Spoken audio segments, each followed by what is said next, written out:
Bienvenidos mis apreciados hermanos a su canal y ministerio Aprendiendo de Jesús. Es un placer, un privilegio poder compartir la palabra del Señor cada semana con ustedes y estudiar lo que el comentario bíblico adventista nos dice sobre la lección de escuela sabática.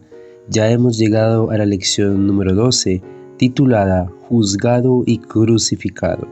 Les invitamos a que puedan compartir este video con sus contactos, amigos y familiares para que juntos podamos seguir aprendiendo de Jesús.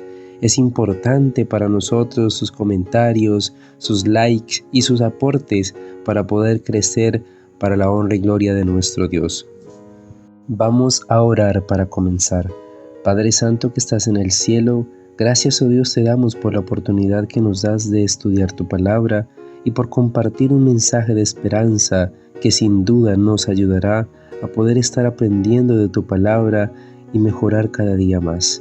Nos ponemos en tus manos, llénanos de sabiduría para comprender tu palabra. En el nombre de Jesús, amén. Suspendido de la cruz, Cristo era el Evangelio. He aquí el Cordero de Dios que quita el pecado del mundo. ¿No mantendrán nuestros miembros de iglesia sus ojos fijos de un Salvador crucificado y resucitado, en quien se cifran sus esperanzas de vida eterna? Este es nuestro mensaje para los impenitentes, nuestra exhortación para los afligidos, la esperanza para cada creyente. Si podemos despertar en la mente de los hombres un interés que les haga fijar sus ojos en Cristo, podemos hacernos a un lado y pedirles que continúen fijando sus ojos en el Cordero de Dios. Aquel cuyos ojos estén fijos en Jesús, lo abandonará todo, morirá al egoísmo, creerá en toda la palabra de Dios, que está tan gloriosa y maravillosamente exaltada en Cristo. Juan capítulo 20, versículos del 25 en adelante nos dice, según el comentario bíblico: si no viere, Dios siempre da a los hombres suficiente evidencia en la cual fundamentar su fe, y los que están dispuestos a aceptarla siempre pueden hallar el camino para llegar al Señor. Al mismo tiempo, el Altísimo no obliga a los hombres para que crean en contra de la voluntad de ellos, pues si así procediera Él, los despojaría del derecho de usar su libre albedrío. Si todos los hombres fueran como Tomás, las generaciones posteriores nunca podrían llegar a un conocimiento del Salvador. En realidad, nadie fuera de los pocos centenares que con sus propios ojos vieron al Señor resucitado, habría creído en Él. Pero a todos los que lo reciben por fe y creen en su nombre, el cielo les reserva una bendición especial. Bienaventurados los que no vieron y creyeron. Versículo 26. 8 días después, es decir, 8 días según el cómputo inclusivo, o sea, el domingo siguiente. De acuerdo con el cómputo judío, la nueva reunión se realizó una semana más tarde, quizá otra vez por la noche. El sistema de computar el tiempo puede verse en Patriarcas y Profetas, capítulo 239 al 242 en estas páginas. Algunos han atribuido un significado especial al hecho de que esta segunda reunión de Jesús con los discípulos ocurriera en el primer día de la semana. Han insistido en que ese fue el comienzo de la conmemoración del día de la resurrección, la ocasión para la santificación y la consagración del domingo como un día de culto. Si tal hubiera sido el propósito de la reunión, de seguro esperaríamos alguna mención de un hecho tan importante, pero no hay el menor indicio de un propósito tal. Por otro lado, el relato suministra una razón válida para que se efectuara la reunión. Tomás, el discípulo escéptico, estuvo presente y Jesús vino para robustecer su fe. Versículo 27. Pon aquí tu dedo. El Señor sabía lo que abrigaba el corazón de Tomás, y cuando llegó inmediatamente dirigió su atención al discípulo incrédulo. Le ofreció la prueba exacta de que él pedía. Aunque la petición hubiera sido irrazonable, no se dice que Tomás hubiera hecho uso del ofrecimiento. El hecho de que el Señor leyera las dudas de su corazón con tanta exactitud fue para él una prueba convincente de la resurrección. Versículo 28. Señor mío, Tomás usa el título con su significado más excelso. El nombre divino que se translitera en castellano como Jehová y como Yahvé, mediante esta confesión, Tomás relacionó al que estaba ante él con el Jehová del Antiguo Testamento. Es evidente que más tarde, una confesión tal llegó a ser una fórmula de fe. Dios mío, Elohim, el título divino de Dios. En el Nuevo Testamento, Theos por lo general se usa para el Padre, pero aquí, como en Juan 1:1, la palabra se le atribuye a la deidad, a Cristo.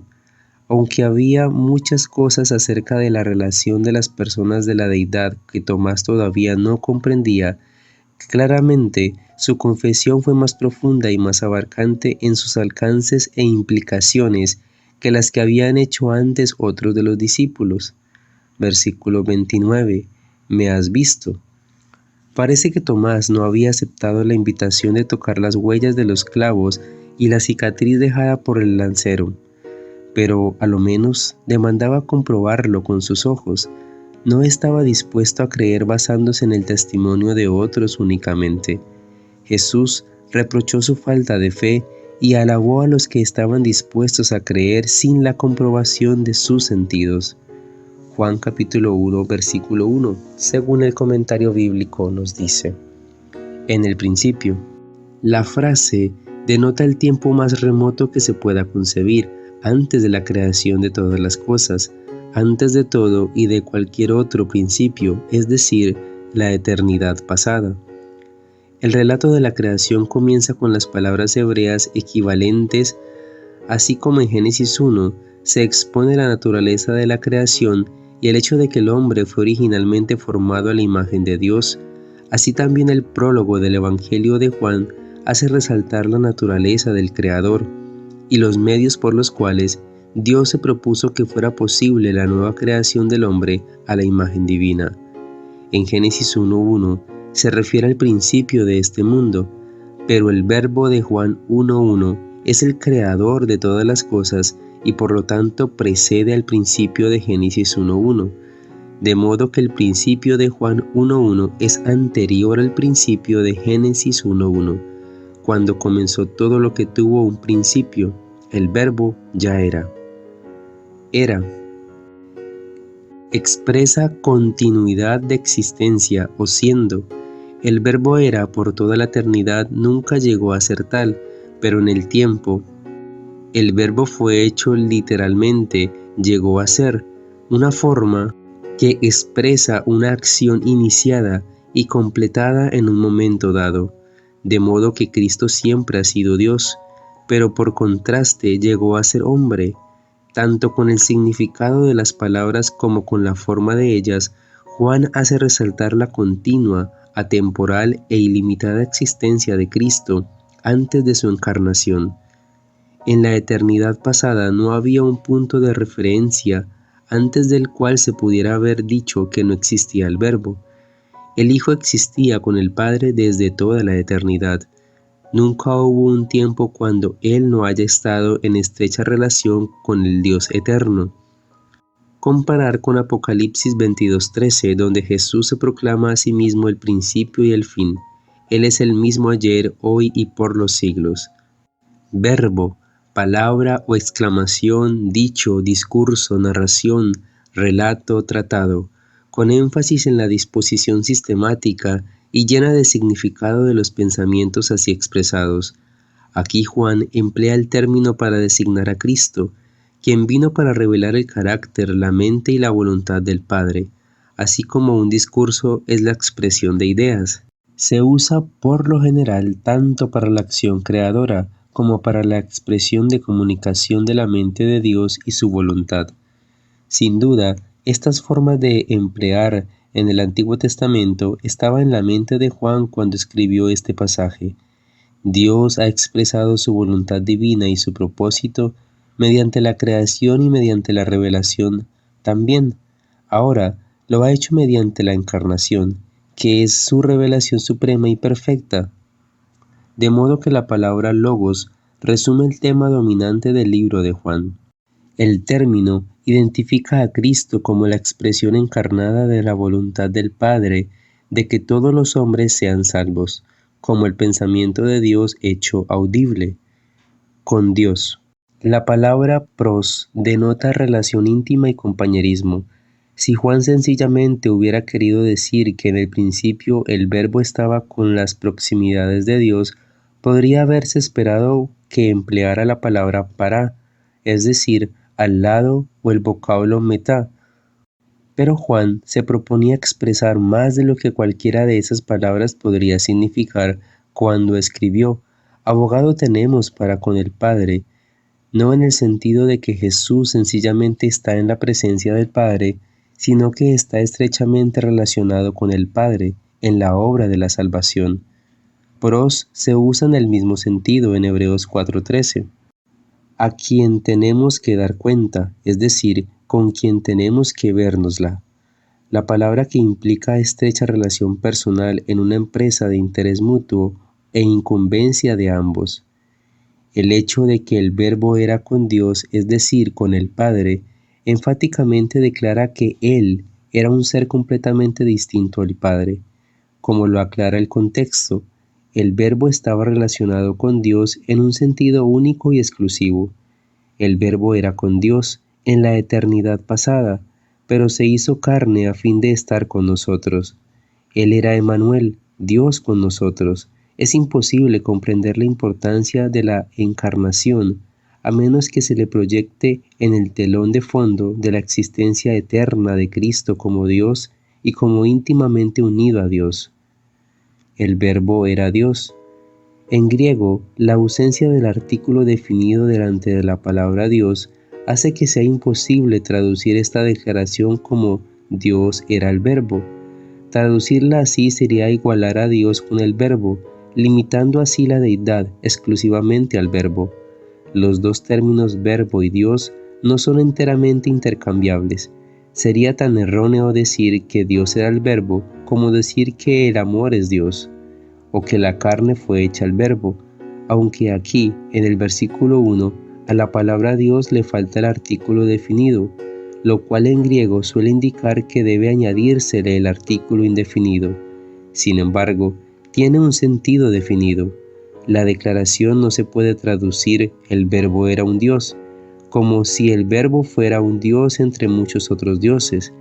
En griego, la ausencia del artículo con frecuencia hace resaltar una cualidad expresada por una palabra o inherente a ella.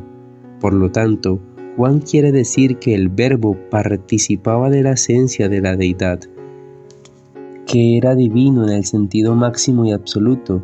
De esa manera, en una breve declaración, Juan niega que el Verbo fuera un Dios, uno entre muchos, o el Dios, como si Él solo fuera Dios. Juan declara el propósito que lo guiaba al escribir el Evangelio, a saber, presentar al hombre Jesús como a Dios encarnado, narrando un acontecimiento después de otro, y registrando discurso tras discurso.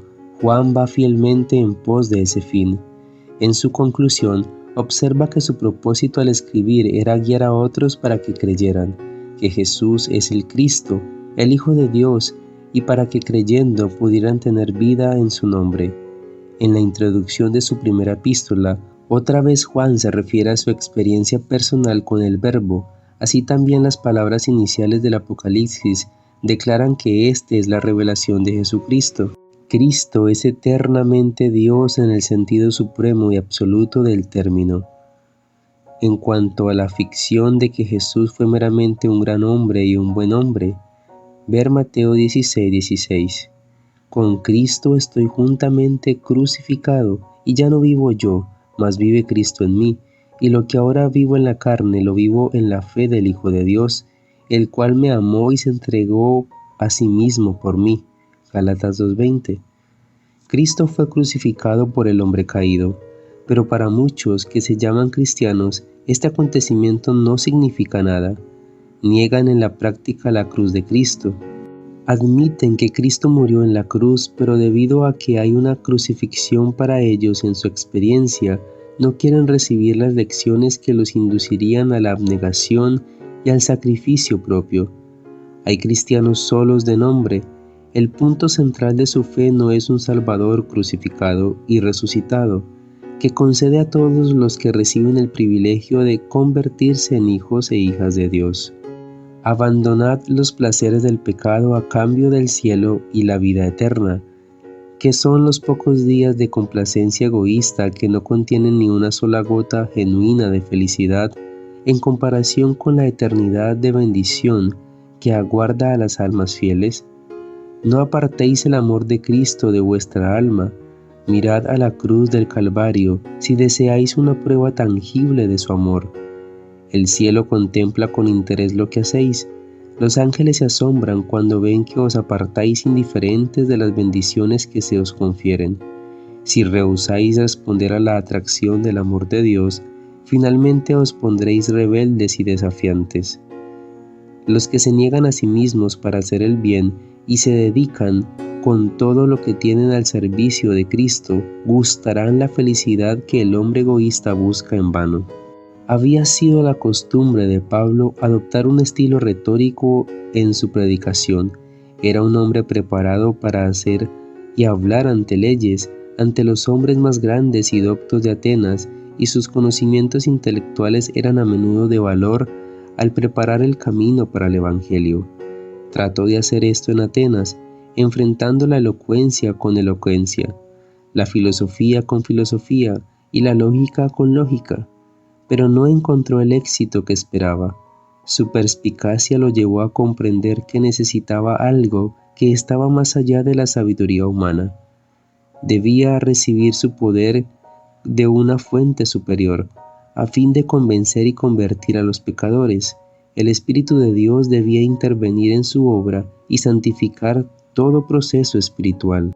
Para Pablo, la cruz era el único objeto de supremo interés. Desde que fuera contenido en su carrera de persecución contra los seguidores del crucificado Nazareno, no había cesado de gloriarse en la cruz.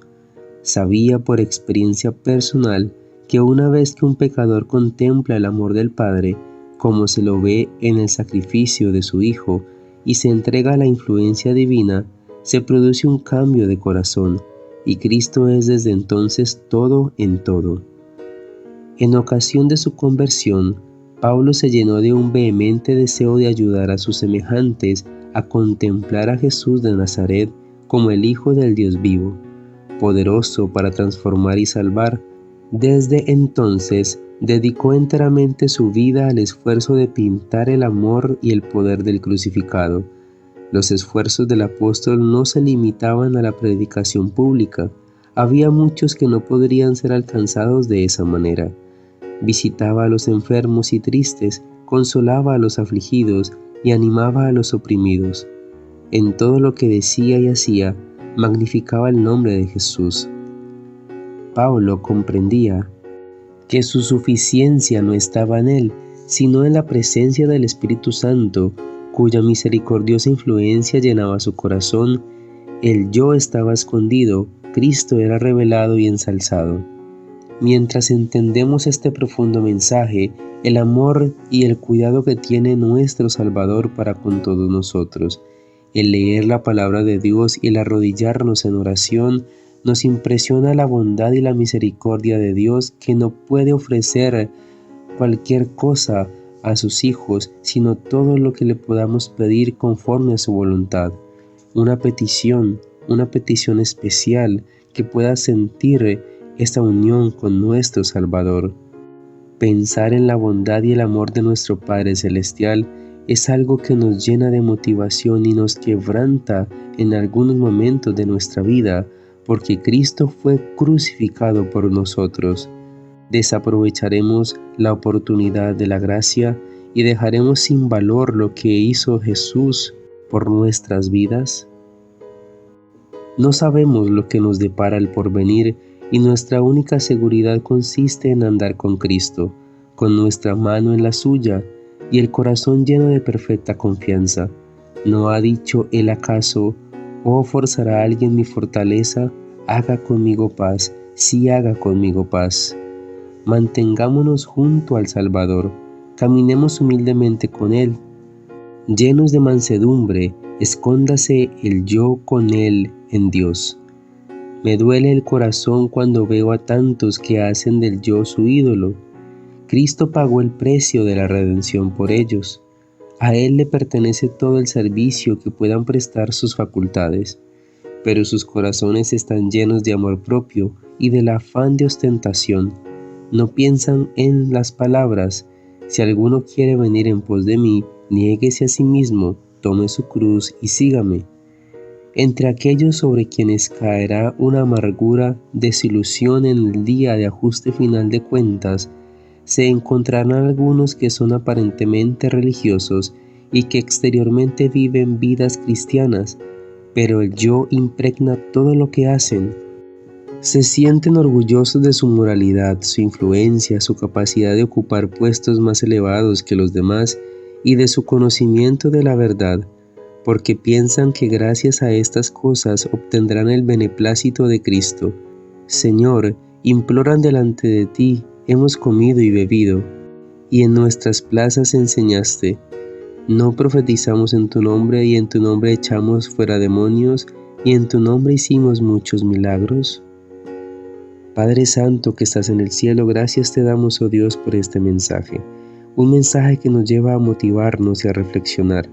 No queremos llegar, oh Dios, al fin del tiempo en el cual se nos hagan estas preguntas: ¿no profetizamos en tu nombre, y en tu nombre echamos fuera demonios? ¿O no nos conoces, Dios? Preguntas que quizás nos dolerán en el alma, pero estamos a tiempo de tomar decisiones sabias para que nuestro Dios pueda reconocernos en aquel día. Bendice, oh Dios, a cada persona que ha escuchado este mensaje, que podamos, Padre Celestial, aprender a valorar el sacrificio hecho por tu Hijo en la cruz, y que nos llenemos de gozo y alegría, porque un tiempo donde podremos estar y morar por la eternidad con nuestro Padre Celestial. Gracias, Padre, por escucharnos, por atender a nuestra solicitud y por amarnos cada día. Todo esto te lo pedimos en el nombre de tu Hijo amado Cristo Jesús. Amén.